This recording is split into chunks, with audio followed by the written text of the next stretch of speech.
Very good morning once again. Welcome back. This is still Y in the Morning. You are just from a very interesting conversation with Brian Sakwa. We are still in the tech space, but now we are more focused on cybersecurity. They had spoken about it in passing. Now we're going to really take a look at cybersecurity, specifically in the digital age. And for this topic, we have been joined by an expert. He is Christopher Khayere. He's the Cybersecurity Systems Administration and Coordinator, Kenya Cybersecurity and Forensic Association. But he'll tell us more about himself and what exactly he does. Karibu sana, Christopher. Thank you for this wonderful opportunity. Good morning. Good morning. Yeah. So tell us a little bit about you. Okay, I'm Christopher Khayere. I'm a certified cybersecurity practitioner, currently engaged at Kenya Power as a defensive hacker. I'm also a coordinator for the Kenya Cybersecurity and Forensics Association.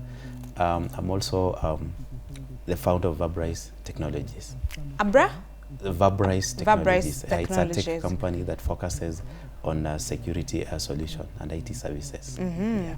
All right, great. So you are the right person to talk to us. You have mentioned something about defense cybersecurity. What exactly does that involve? Now, in the field of cybersecurity, we basically have two types of hacking. We have defensive hacking and offensive hacking. And when you talk about defensive hacking, it's all about being there as a security professional to protect these digital systems from hackers.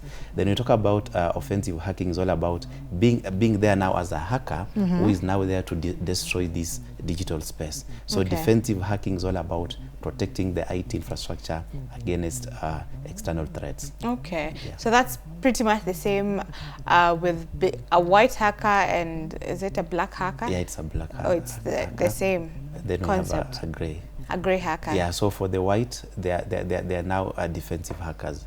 For the black, they are offensive hackers. Then for the gray, they do both depending on the situation. Okay. Yeah. So like you just flex where the money is where you go. Yeah, sure. Yeah. Okay, all right.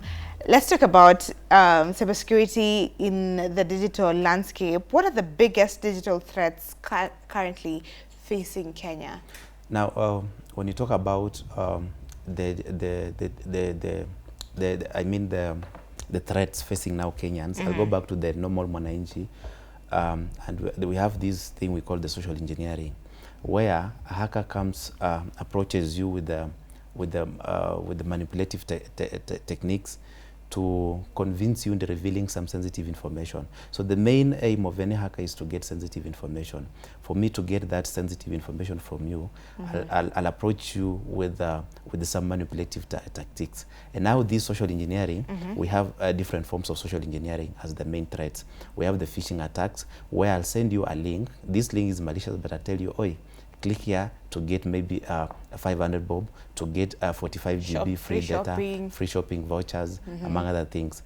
Then besides now the phishing links that I'll be sending you, maybe I can call you. I just call you and tell you that, hey, I'm so and so from this bank. I'm calling you regarding your account. It's blocked among these and these. At the end of the day, you realize that you become So when you talk about the threats that now are facing Kenyans or the normal citizen is phishing attacks that hackers are now using to get sensitive information from these innocent citizens. Then they can now perform other malicious activities using that data.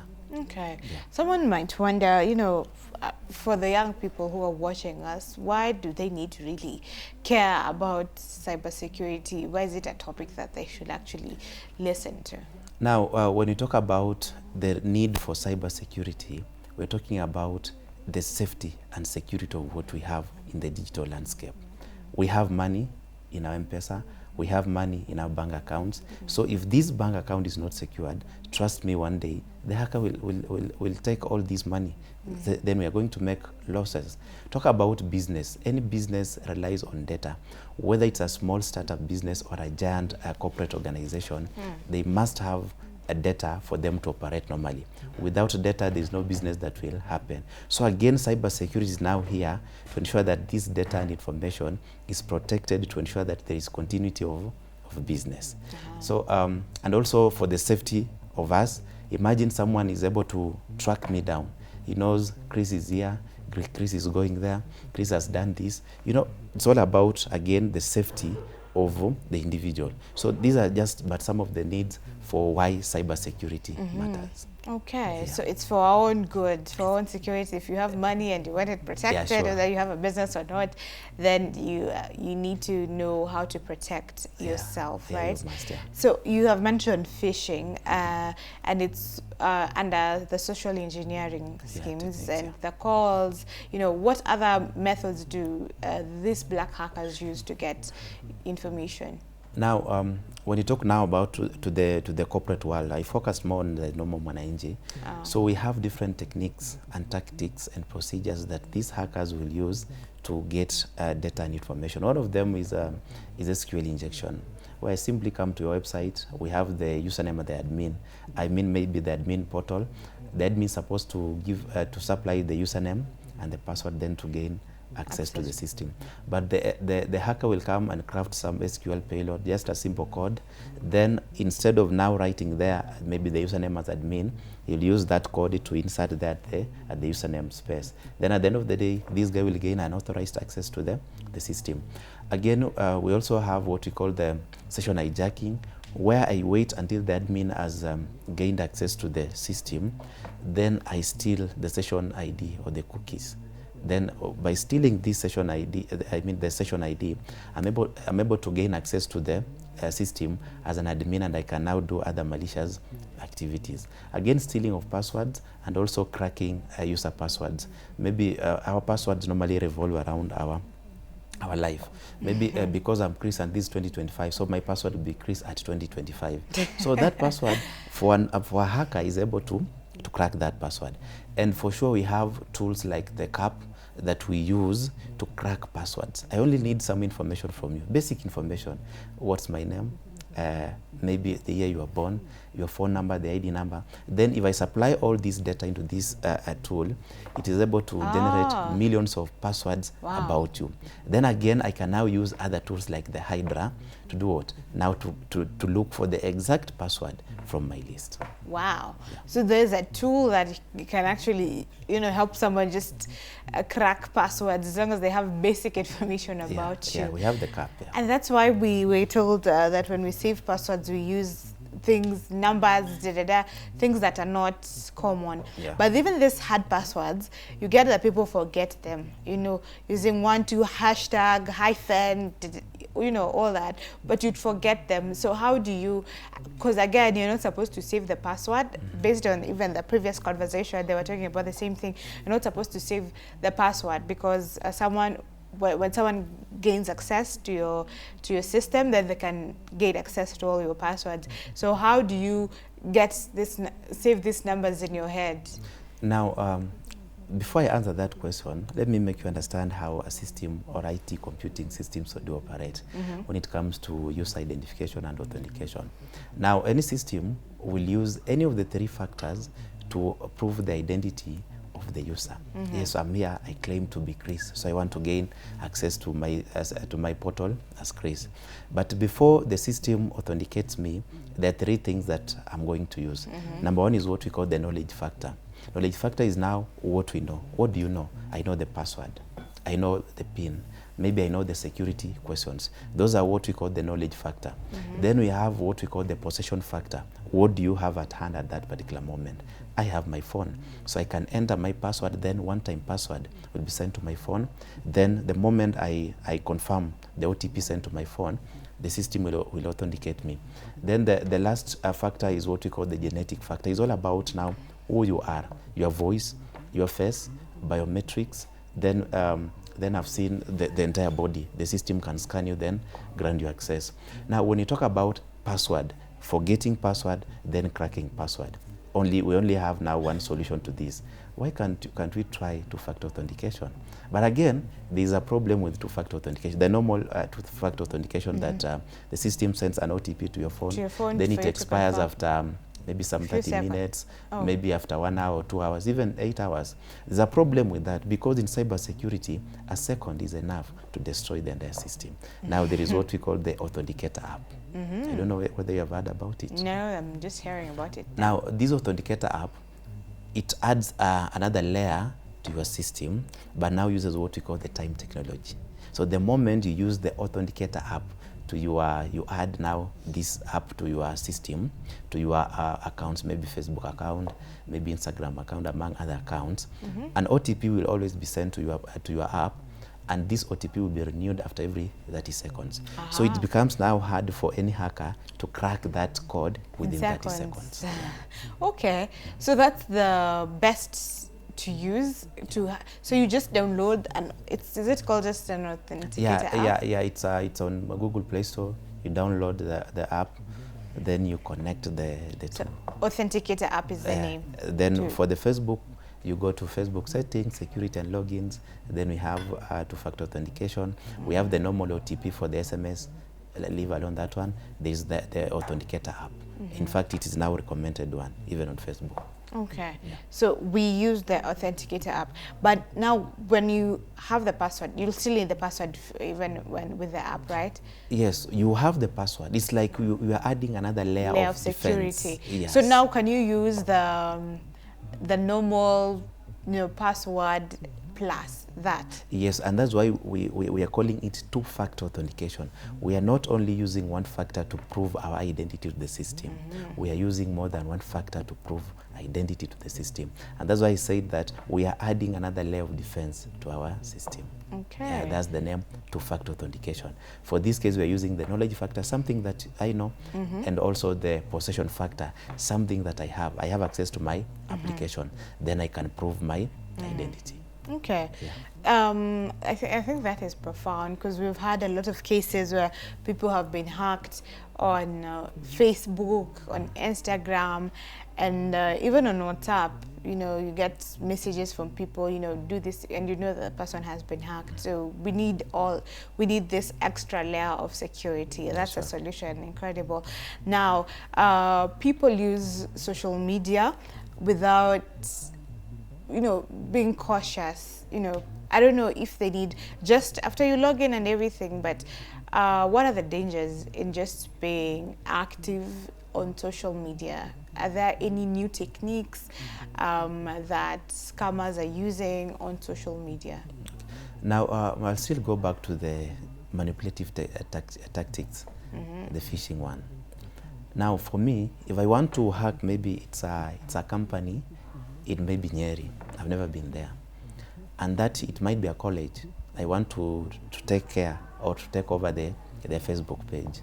I'll visit the reception. Then I pretend to be asking them questions about maybe the courses they do offer. Now, as we converse, I'll have to request the phone number from the reception, and of course she will take mine. Then I'll start observing whatever she posts, maybe on WhatsApp status. What am I doing? I'm studying what we call the behavior pattern of this target. After now studying the behavior patterns, what she posts or what he posts will give me the answer. Maybe I post more about football. This guy loves football. So if I send something that relates to football, they're most likely to fall into it. Yes. Uh-huh. After now studying the behavior patterns, I'll even visit you to your Facebook page. I see what the pages you follow, what you post there. Then I'll get to understand what do you like doing. Then I'm going now as a hacker, I'll craft something related to what you like doing. Then I'll send you there on Facebook or even WhatsApp. Then you do what? The moment you click on it, maybe I'll take care of the account. So it's all about, now when you talk about other tricks that hackers are using, sending you these links, then again I can just come up with a captivating post. I send you on Facebook or WhatsApp. Click here to see what the teacher was doing with the student. Stuff. We are human nature, right? We want to see what the teacher was doing. Now, by clicking this link, you don't know.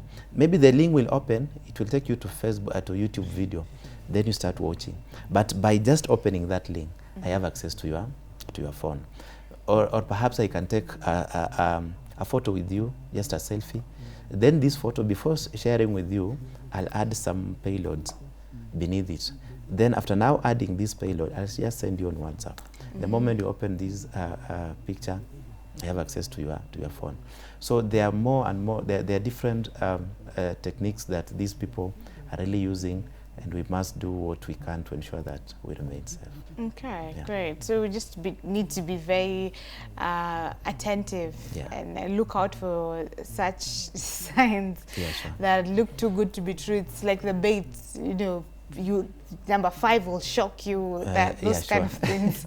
So do not be impressed. Look out for them. Now about the money fraud, because I think it's also on the rise, because you know in the past we thought that only our parents could be scammed by this, but even the young people are now being scammed, the money frauds, and it's, you know, the people that are scamming are very intelligent. Si wale unakuna ile kamiti utajua tu ni mtu wa kamiti, but those that are, you know, seem educated and you could easily be tricked. So maybe tell us about it.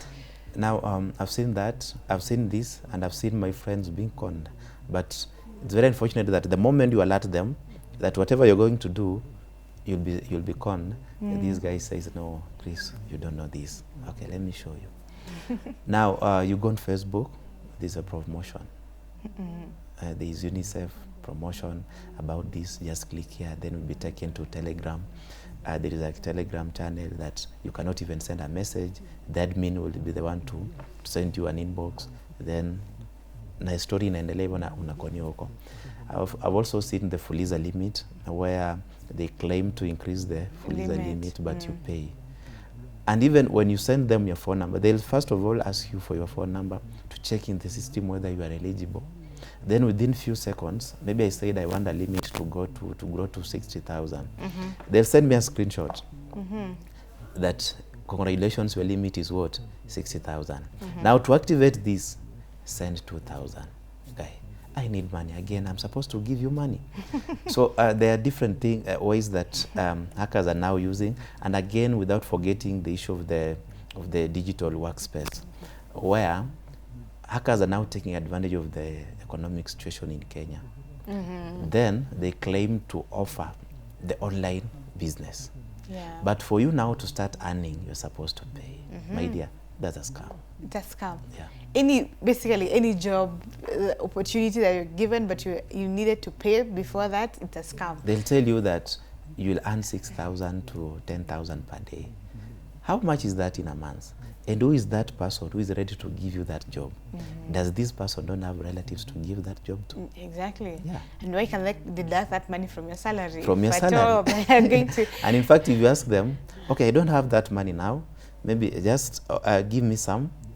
I activate the account, then I'll give you back. They cannot. They can't. And they usually pressure, because I know of a young person who has scammed a lot of money. They just keep telling you, oh, your numbers are increasing. Once you get to, I don't know, 80,000, you're going to get. So you keep giving money, and eventually they will block you, and they have run away with your money, so promising you a good. We must be very vigilant. Careful about it. All right. Now, are banks, you know, also prone to this attacks? Because you mentioned that they are very observant. You know, you mentioned too, you know, when someone logs into the system, they're able to hack at that particular time to use that opportunity. So are banks also prone to these attacks, and are there measures that they can take? Now, when you talk about digital landscape, when you talk about the digital systems, there is no system that is 100% safe, even your account now. If I decide that I'm going to hack either your WhatsApp, your Facebook, or any other account that you're using, it's just a matter of time, then you become a victim. So when you talk about banks, again, they're also prone to these attacks. And you have seen, oh, this has happened, and the bank has lost this amount of money through ATM cards. Such like cases are there. So when you talk about banking industry, they have the systems that they use to run their businesses, and even hackers are targeting these systems because they know at the end of the day they're going to get some money. So we have now the security-based practices that the banks can employ to ensure that their system remains as secured as possible. Number one, they need to have a security professional, not just an IT person. There's difference between an IT person guru with a security professional. So they need to have a security professional on board who is going to help them to defend these systems. Now, a defensive hacker for this case. Okay. Yeah. Then, with these systems, we are supposed to procure a system to help us maybe manage the loans. Before we procure this system, let's not just look at it like, is it working well? Then we are good to go. No, we must do an audit, security audit, to ensure that this security meets the minimum requirement for any good system that we can say it's secured. So some of these organizations or businesses, they ignore the aspect of auditing their systems. Then again, educate that person who is going to use this system. Because a hacker, if I know that your system is secured, the next target will be that person who is operating that particular system. I'll approach him or her with now phishing, with social engineering techniques to get the username and the passwords.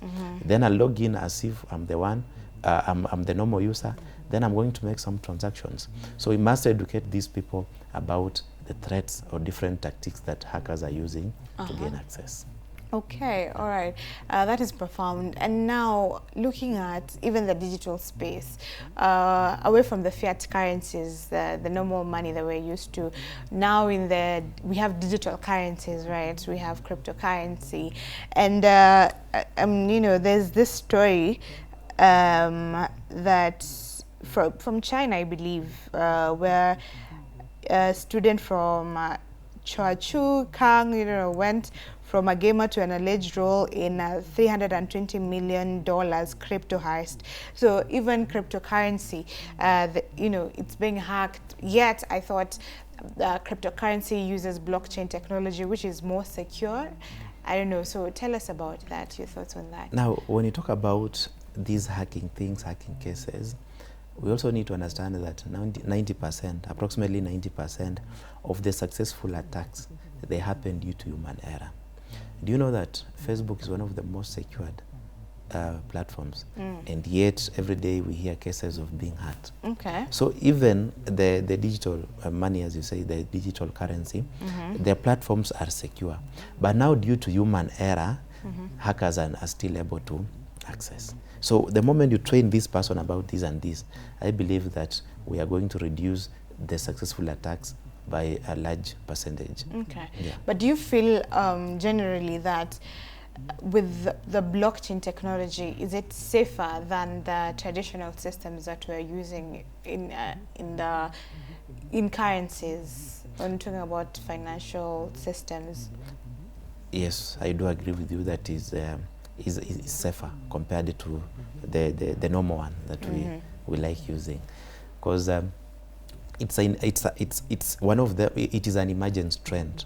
The cryptocurrency is an emerging trend, and when something is now emerging at this particular point or this particular era, even cybersecurity is an emerging trend. So if I come up with a system in this era, I'll have to factor in the aspect of security. Unlike the traditional systems, where we are now adding security as time goes by. When you have an incident is when we do what? We add security. So that one is much safer compared to the traditional one. Okay.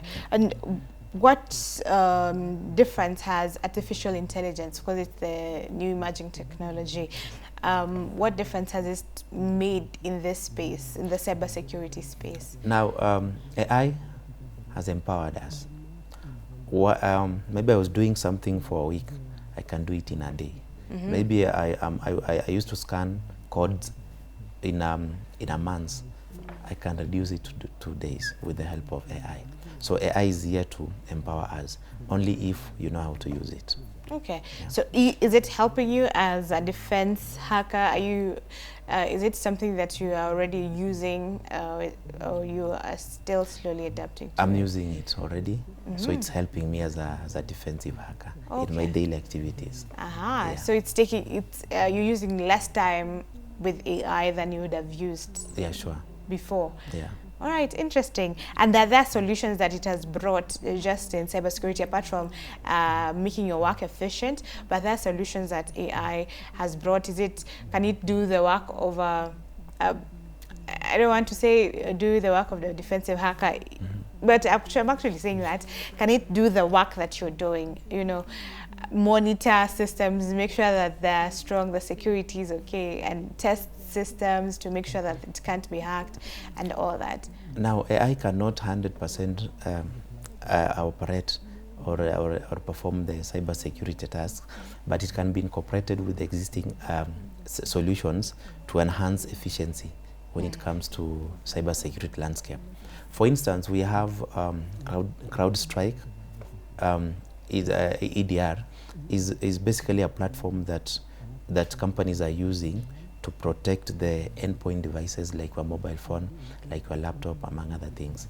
Now, this CrowdStrike EDR has been incorporated with AI. And even when I'm there as a security professional, now looking for the system logs, traditionally, I'm supposed to analyze each log after the other one. But now with the use of AI, I simply give it few instructions, then within seconds, I have what I need. So AI cannot take over everything, but with the human intervention, AI can be incorporated in existing solution and can make our work much easier. Okay. Yeah, so and not only the CrowdStrike, but also other cybersecurity products, they're already using AI. Yeah. All right, makes a lot of sense. Someone might wonder, what are usually the goals of the black hackers? We know the goal of the white hacker is to strengthen the systems, you know, test the systems and strengthen it. Now, what are usually the goals of black hackers? We know first, usually it's to get money, but what are the other possible reasons that they hack? Now, the goal of any hacker is to get access to sensitive data. That is it. Sensitive data is like your username and password. Then if I have this username and password, I can now perform other malicious activities. So one of the major goals is getting sensitive data.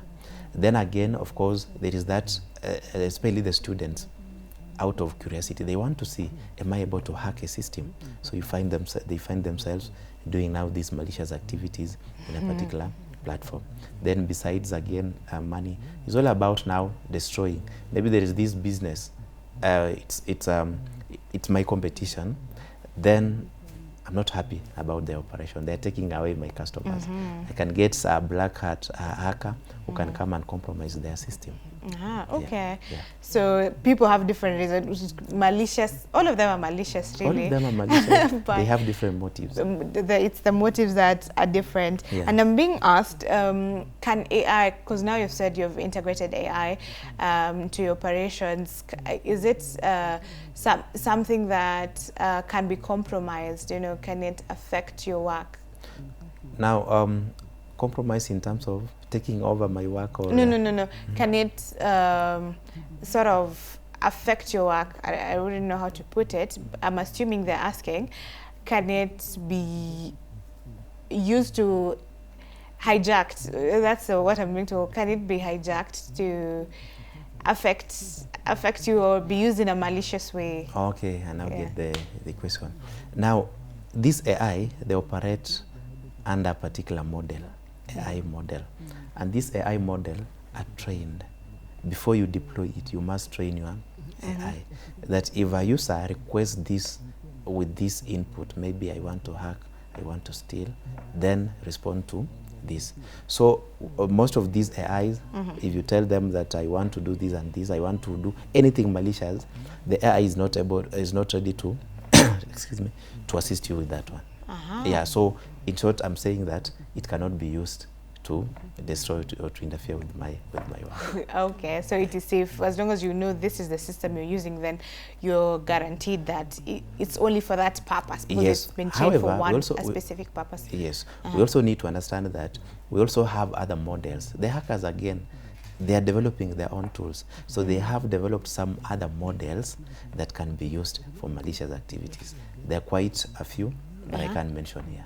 Because if you go there, someone will be curious. Yes, you go there and tell it, I want to hack this system. This is the URL. help me. Wow. That AI is able to scan, then give you the exact vulnerability of that system with the exact payloads that you can use to hack that system. Yeah. And that one I cannot discuss. I wouldn't want you to disclose it either. Yeah, sure. Because, you know, some people might get curious and use it maliciously, Yeah, sure, yeah. and get into trouble. Speaking of trouble, what do you think about the laws around cybersecurity and its implementation right here in Kenya? Now, we have the laws that governs now the cybersecurity space. You are sure that it's Chris who came and hacked your system, or committed any any cybercrime. Cybercrime is any crime that a user commits using technology or computer. Then you can sue them. Yeah. Yeah. But are they now implementation aspect? I think there is a gap in implementation, because this lawyer or this judge is there to punish the offense. Number one, this judge is not a cybersecurity guy, so he doesn't know much about security. Then, looking at now the nature of these attacks or these crimes, I'm going to hack your system.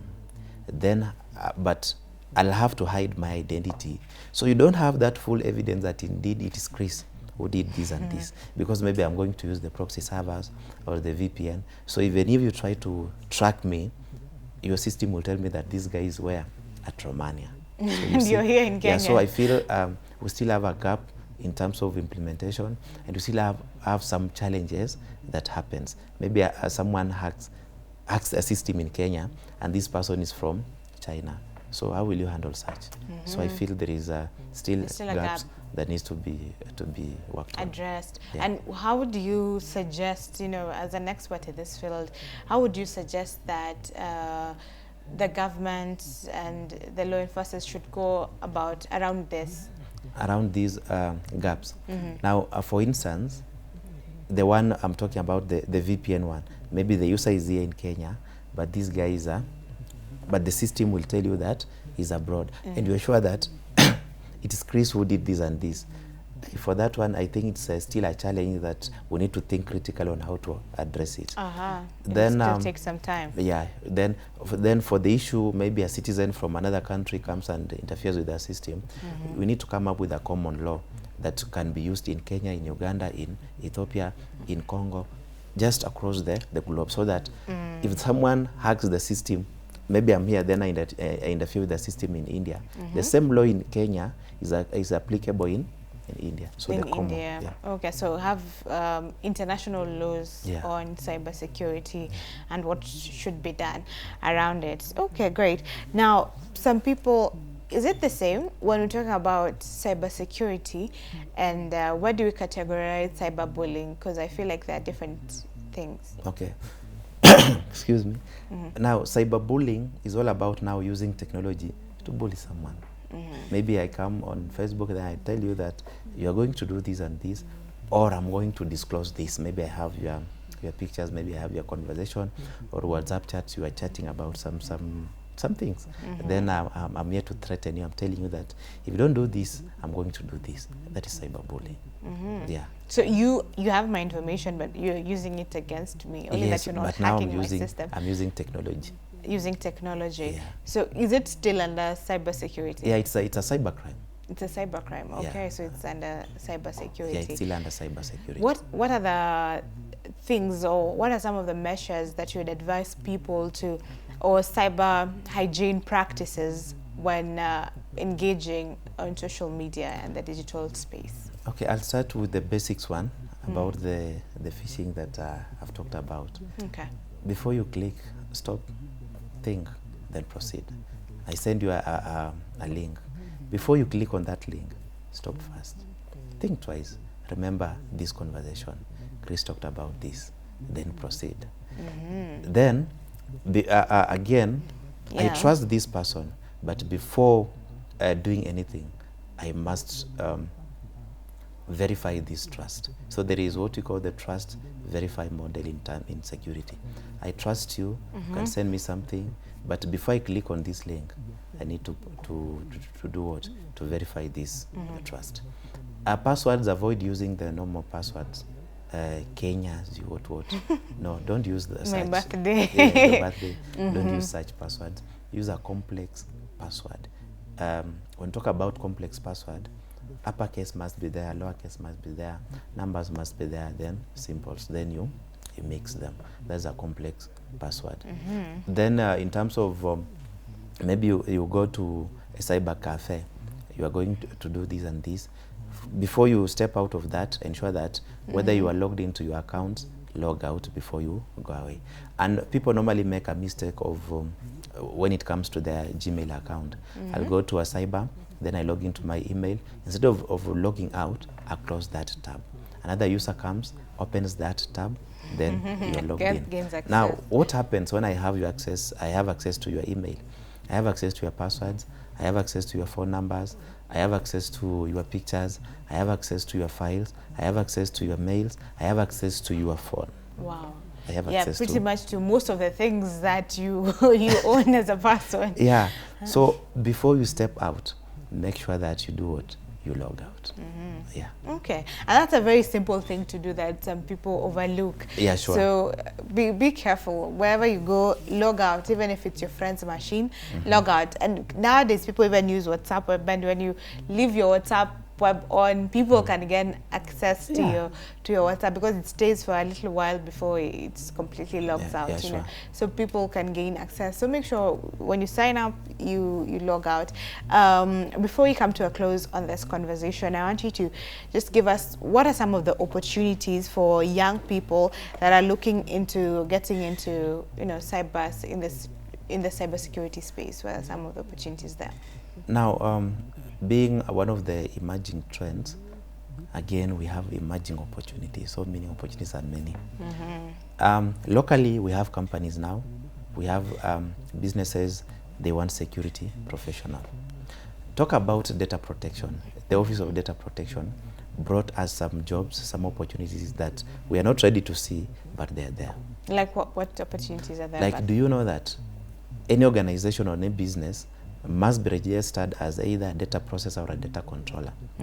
Now the question is, who is going to register this business? The business owner doesn't know about these things. It's me and you, right? Yeah. When we know what to do. Now, leave alone that one.